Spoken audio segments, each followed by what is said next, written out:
자, 국민의힘에 토론회를 못할 것 같지 않습니까? 그 누구 때문에 그 토론회 그 쉬운 거거든요. 한번 해보면 아무것도 아닌데 그 누구 때문에 지금 토론회가 안 열리고 정견 발표회로 끝난다는 소문이 있죠. 아니 정견이란 말을 붙여서 그렇지 발표회라잖아요. 저는 하계회 얘기하나? 뭐 이런 생각까지 들던데 참 나머지 14분 정도 되지 않나요 후보들? 그분들은 이름 한 번이라도 좀 이렇게 올리고 싶어서 대선 주자로 뛰겠다고 하신 분들은 뭐가 됩니까? 멸치? 근데 이게 재밌지 않습니까? 그 윤석열하고 이준석하고 통화했다는 그 통화 녹취록이 유출됐다 이 논란이요. 요게 저는 아주 기름을 부었다고 보는데 그때 이제 탄핵 얘기가 나왔을 때 신지호 박사에게 어제 일 단단하게 얘기했다. 신지호 씨가 박사학위가 있나 보죠. 예, 개의여대 정치학 네. 박사. 그러니까 이준석이 싹 함구령 내려달라. 아직 정신 못 차리는 것 같다 하고 좀 약간 빡쳐 있는 상태. 아, 이 부탁합니다. 대표님과 저는 국민이 볼 때 손잡고 가야 합니다라고. 그러니까 이준석 대표가 캠프 구석까지 이런 정서가 갔으면 좋겠다 하면서 그 녹취록이 이렇게 유출됐고 이준석 쪽에서는 이런 거 만든 적 없다. 그리고 그 윤석열은 노골적으로 기분 나빠했죠. 기분 나쁘겠죠. 네. 이제 근데 이제 그 내부의 그쪽 이야기를 좀 들어보니까요. 이준석 대표 자체가 윤석열 씨를 신뢰를 안 하는 것 같더라고요. 신뢰를 안 하는 것 같고 설의 일설입니다. 설에 의하면 이제 이준석 대표가 통화하면서 녹음을 했다. 모든 혹시나 또 통화를 딴소리 할까 녹음한다고 봐. 네, 하면서요. 모든 통화를 녹음한다. 뭐 그렇게 이야기를 하더라고요. 듣기로는 아이폰인데 가능하냐는데 아이폰에 앱 깔면 되거든요. 녹음 기능을 깔면 되니까 뭐 그 녹음하는 건 맞는 것 같은데 처음에 녹음을 하지 않았습니다로 시작을 했으면 이게 명쾌했을 텐데 그 얘기를 하지 않고 녹취가 왜 나왔냐 뭐 이런 식으로 이준석 대표가 대응을 했잖아요.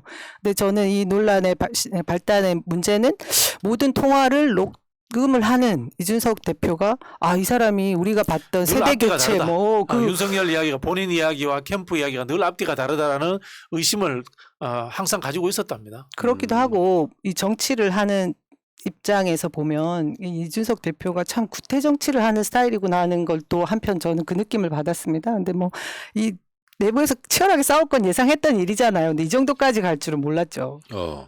젊은 사람이 훌륭하네. 난 녹음할 줄 몰라서 못하는데. 아니요, 근데 녹음은 저는 수년간 녹음을 하거든요. 누구랑 통화하더라도. 근데 엄마랑 통화한 거는 내가 녹음을 지우죠. 쓸 필요가 없으니까. 근데 가끔씩 쓸모가 있어요. 무슨 말이냐면은 무슨 논란이 하나 있었어. 네.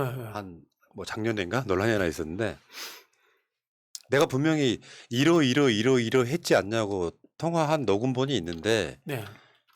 다른 친구가 딴소리를 할 때 제압용으로 딱 좋아요. 그러니까 왜냐하면 이렇게 사람이라는 게 부부싸움도 마찬가지야. 부부싸움이 시작될 것 같잖아요. 그럼 녹음을 키세요. 왜냐면 5분 전의 기억도 정확하지가 않거든요. 그런 건 있죠. 그래서 서로가 잘했네 못했네 그 말 했네 하는 것보다 요거는 정치인들이 녹음하는 건 기본이라고 생각이 드는데 문제는 요게 이런 거였을 거예요. 뭐 녹취록이 있나 없나 보다는 윤석열하고 내가 통화를 했는데 이런 맥락으로 이야기했다라는 정도만 밖으로 나가도 여기 이제 뭐 대변인이나 이런 사람들은 그거를 마치 녹취처럼 그렇죠. 그렇게 써먹었을 가능성이 높은데 문제는 이제 이러면서 서로 간의 그 의심이랄까 갈등의 골이 계속 깊어지면서 지금 이준석의 이야기를 들어보면 되게 빡쳐 있잖아요. 그렇죠. 윤석열한테 거의 막 항의성으로 어떻게 당대표에 대한 뭐 탄핵 이야기가 나오냐 이런 식으로 막 엄청 빡쳐 있는 거 보면은 제가 봤을 때 이렇게 가다가는 왜냐면 윤석열도 이준석에 대한 의심이 있잖아요. 유승민 대통령 만들기에 대한 의심이 최근에도 하나 나왔지 않습니까?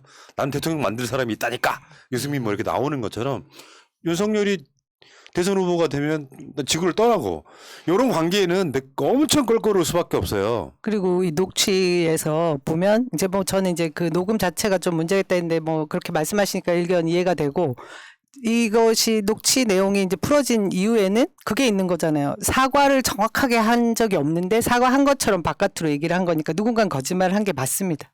그러니까 이게 정확하게 그 안에 내용에는 윤석열 후보가 사과한 적이 없잖아요. 근데 밖에 나와서는 난 사과했다. 그러니까 참 이렇게 거짓말하고 한 거에 이준석이 그런 이야기 했어요. 예. 사과의 표명, 사과는 안 없었다. 했다. 이렇게 그것 때문에 했거든요. 이게 지금 바깥으로 나와서 그러니까 계속 서로 신뢰 못하는 근데 거죠. 이게 윤석열 씨가 전원 정치를 자꾸 아직도 하고 있으니까 그래요. 네. 당 대표한테는 대권 후보라도 직접 전화해서 경위 설명하는 게 맞죠. 네. 그게 사람 보내서 하는 거 이거 좀 A에 어긋나는 행동이죠. 근데 이준석 스타일로 보면 저는 강 건넜다고 봐요. 강 건너지. 강 건넌 그런 느낌이에요. 그러니까 완전 불신한 관계는 그런 식으로 할 수밖에 없거든요. 그러니까 서로 신뢰하는 관계가 있다면요.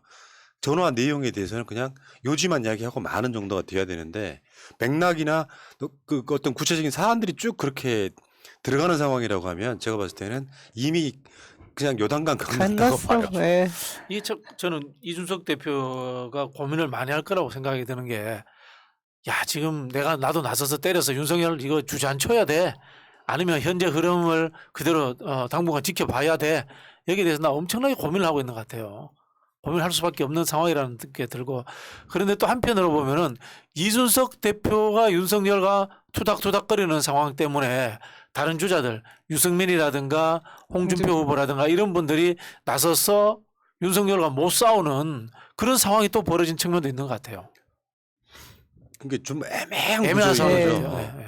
당대표의 리더십은 저는 그렇게 보거든요. 튀지는 않더라도 밖에서 이상한 뻘짓하다가 당대표 눈치 보면서 그거를 약간 주저하는 정도는 돼야 리더십인데 서로 불신하면서 그냥 예 취급하면서 그게 이제 국민의힘의 리스크인 거죠. 우리들 입장에서 보면 이준석을 보면 약간 좀 어린애 같은 느낌이 나잖아요. 근데 그들은 어떻게 해겠냐고요. 관계가 그렇죠. 좋으면 또 이렇게 서로 이렇게 보살필 수도 있겠지만 관계가 나쁜 상황에서는 완전 무시의 상태로 지금 돌입한 게 아니냐. 국민의힘 그 국회 내 얘기를 들어보면 보좌진하고 의원님하고의 사이도 이 우리 쪽하고 완전히 다르거든요. 의전. 그죠? 완전히 종속관계 같은 느낌이고 우리는 수평적인 느낌으로 일을 하는데 당 대표 입장에서는 그걸 봐왔는데 어떻겠어요 지금? 우리도 별로 수평자 아니에요. 아, 그래요? 솔직히. 옛날 같지 않아요. 아이, 배지마다 다르군요. 네. 그렇겠죠. 이제 지역 중진은 좀 권위적일 것이고 수도권 초재선은 상당히 약간 수평적 관계일 거예요. 많이 다르다고 옛날 분위기 다르다고. 선배들은 거의 뭐 국회의원 몇 선 해도 형동생이고 이랬죠. 아. 동지고 뭐.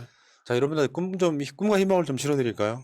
두 분 현역이 되시면은 진짜 그 국회의원실 서열 한 7위 8위쯤 하세요. 그게 뭐죠? 아 그렇게 되겠죠. 인턴급으로 일을 하겠죠. 보좌진들을 떠받들고 모시면서. 그 선배는 퇴근은 대장 하실 거예요? 뭘 배지가 되면 여기 못 알아듣시구나. 마인드가 안 돼 있어 진짜. 진짜 이런 거 하라고요? 아니. 그 의원실 안에서 의원실 방송을. 내에서 뭐 무슨 일단 뭐 저는 늘 주장하는 게 보좌진들을 줄여야 된다. 보좌진들 줄이고 국회의원 숫자 늘려야 된다. 그리고 직접 운전하고 직접 보고서 쓰고 직접 전화 받을 자신 없으면은 국회의원 하지 마라. 직접 이게 제 소신입니다. 근데 직접 운전은 제가 지역위원장 하면 저 잘난 척 좀 해야 되는데 지역위원장 하면서 뭐 당일 하면서 다녀보니까 정말 힘들어요. 그 아니, 불가능적인 게 운전 정도는 있어요. 기능적인 부분이니까 양보는 되는데 가면서 페이퍼도 직접 봐야 보고서 되고 쓰고 그거는 직접 연설문 쓰고 음. 직접 이 인터뷰하고 이런 거 못 할 수 없으면 정치 안 해야 된다는 게 저는 제 소신이에요. 이게 시대적 흐름이라는 게 있는데 윤석열이 대표적인 그 반대 캐릭터의 그렇죠. 자세는 없잖아요. 네. 지시하고 억압하고 도리도리 하면서 요런 스타일이었던 사람이 실제로 발로 뛰고 현장에서 막 쌍소리 듣고 이런 것들을 직접 경험하면서 저는 회의감을 느낄 거라고 보거든요. 기본적으로. 우리 국회의원들도 중에 한 3선 정도 되면은 통장 계좌이체도 할 줄 모르고 그 열차표 예약도 못하는 사람도 있습니다. 이 심각한 문제인데 이거 이제 시청자들한테 제가 정확하게 하나 가르쳐 드릴게요. 전 세계에서 공무원으로서 보좌진 숫자가 제일 많은 나라가 대한민국입니다. 미국에는 국회의원들한테 단 한 명의 공무원도 주지 않습니다. 그냥 돈을 줍니다. 돈을 주면은 의정활동 지원비를 주면 그 돈을 가지고 자기가 10명을 고용하든 20명을 고용하든 그렇게 마음대로 쓸 수 있고요. 우리처럼 법적 지위가 보장되는 공무원 신분으로서 고용하는 나라의 형태로서 유럽도 그렇게 하는데요. 유럽에 많아야 2명, 3명이고요. 예. 대한민국이 제일 많습니다. 이야기 좀 많이 샜는데 그러면 결국에는 이제 토론 대신 발표회로 끝난다면 우리가 국민들이 보기에는 웃기잖아요. 하계회네. 뭐. 하게 그러니까 이게 스스로가 지금 다운그레이드 되고 있는 거죠. 뭔가 그게 윤석열이 가장 중요한 포지션에 있는 거잖아요. 내가 지지율 니들 다 합친 것보다 많다.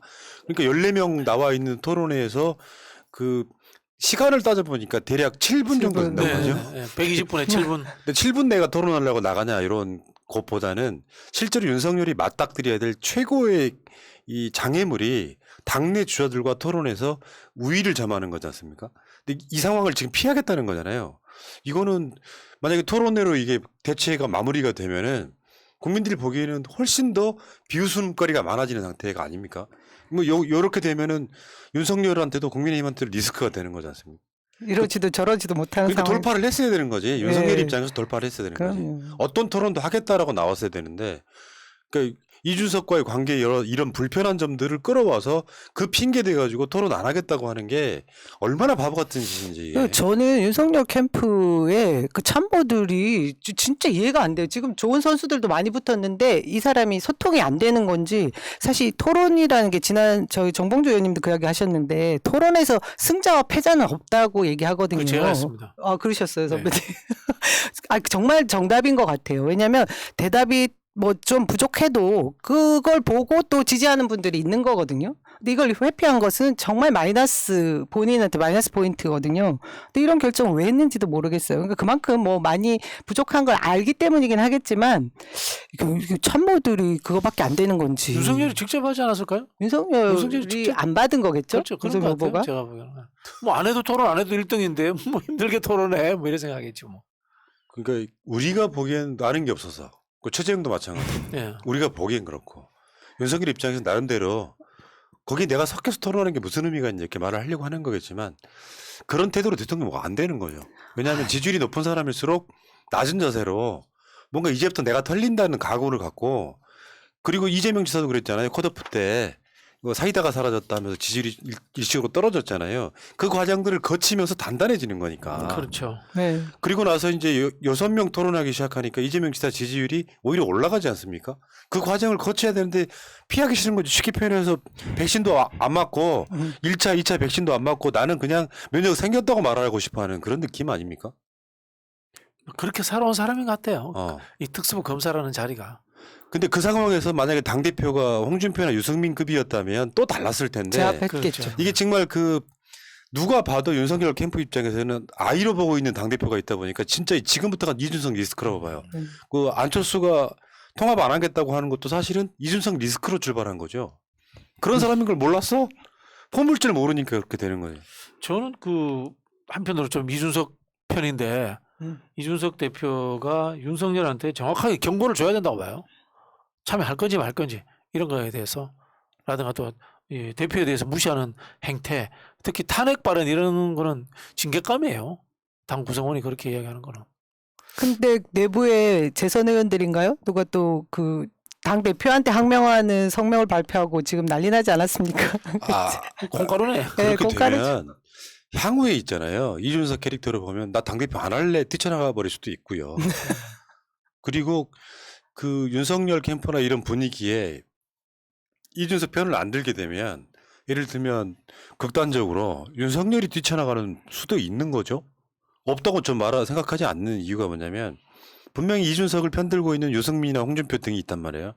이 사람들 입장에서 윤석열이 저렇게 이제 이준석과 지지고 볶다 보면 에라 모르겠다고 입당한 지 한 달도 안 돼서 그러니까 탈당을 할 수도 있는. 만약 그렇게 된다면 그거는 이제 혼자 나가는 게 아니고 당 일부가 나가는 일부가 제3지대로 나가는 분당이죠, 분당. 그렇겠죠. 네, 그렇게 될 수는 있죠.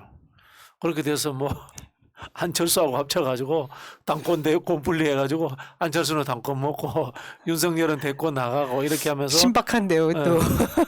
중도 보수 정당 한다 뭐 이런 식의 또 그런 식의 머리 굴리는 사람 있을 거예요, 어디선가 또. 근데 그 흐름 속에는 이런 것도 있죠. 윤석열의 지지율이 떨어지는 추세다 보니까 윤석열 자체에 대해서 긴가민가해지기 시작하면서 저 사람 그러니까 후보가 안 될 거라는 인식이 알게 모르게 서로 작동하는 거라고 보거든요. 그렇죠. 올라가는 추세이거나 완전 고공행진이었다면 또 그렇게 못 대하는 서로가 결정적인 리스크들을 가지고 지금 싸우는 시속 게임, 싸움이기 시속 때문에 게임. 네. 우리가 봤을 때는 굉장히 팝콘 각이죠.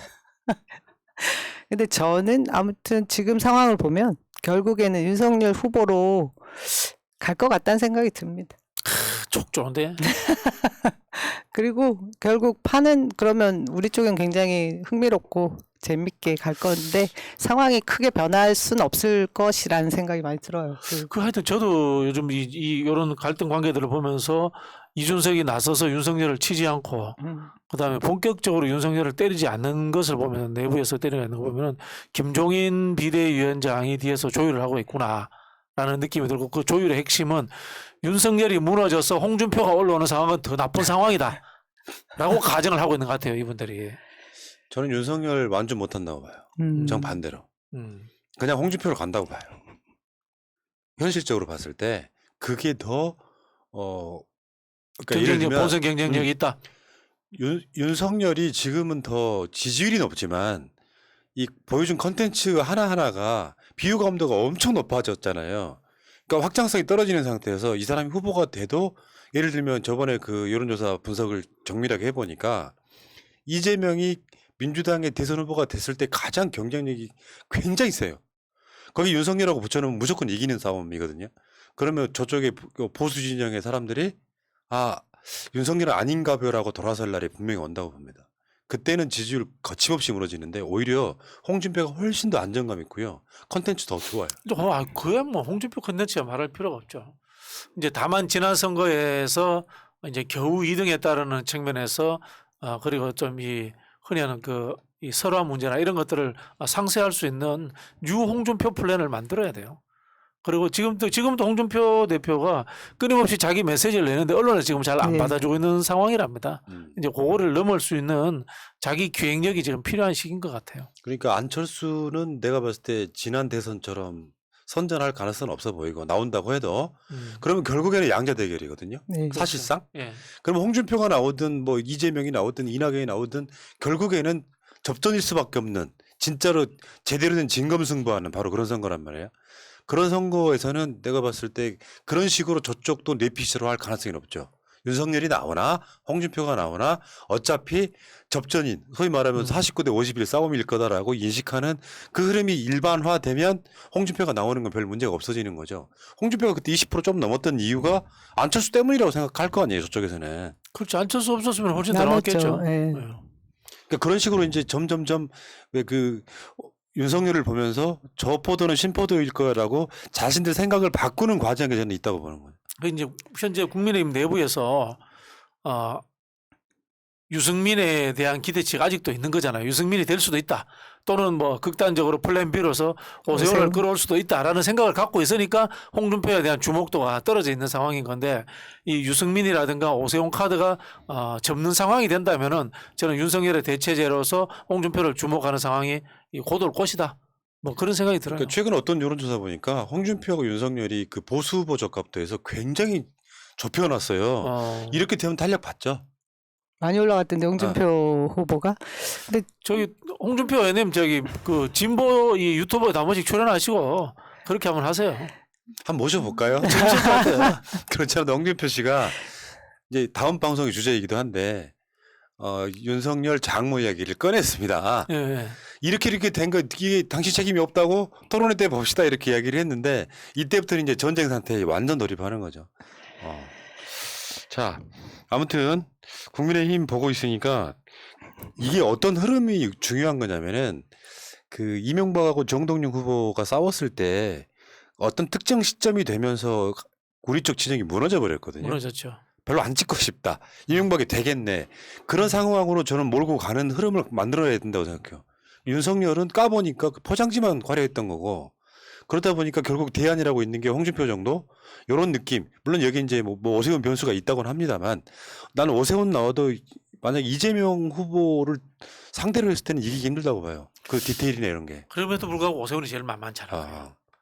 뭐 여러 가지 면에서. 아무튼 그러다가 안에 뒤지고 볶다가 어느 특정 시점에 우리가 정권 교체 못하겠네라고 하고 정서가 무너지는 시기거든요. 네. 그 시기가 되면 사실상 우리가 대선 먹는 거죠.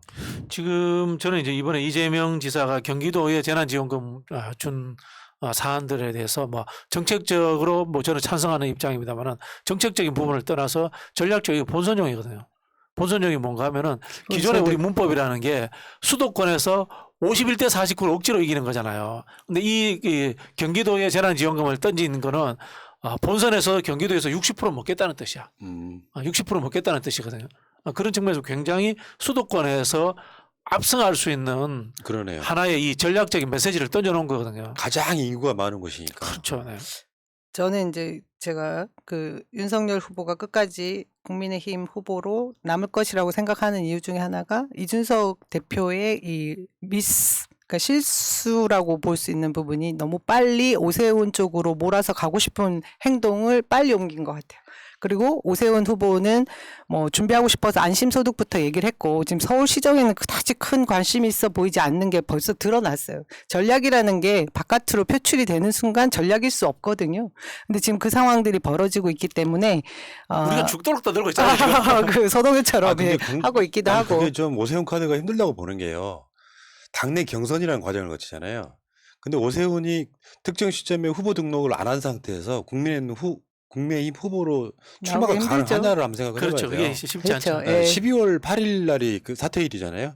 근데 그 상태에서 그 당 사람인데 경선을 뛰지 않고 본선 후보가 될 가능성은 사실상 전무하다고 보시는 게 맞을 것 같습니다. 네, 근데 그 카드는 접어야지. 빨리 터뜨려 주셨어요. 아니 그 상황이 된 게 윤석열과 이준석의 빼박 캔트가 같이 만들어진 거예요.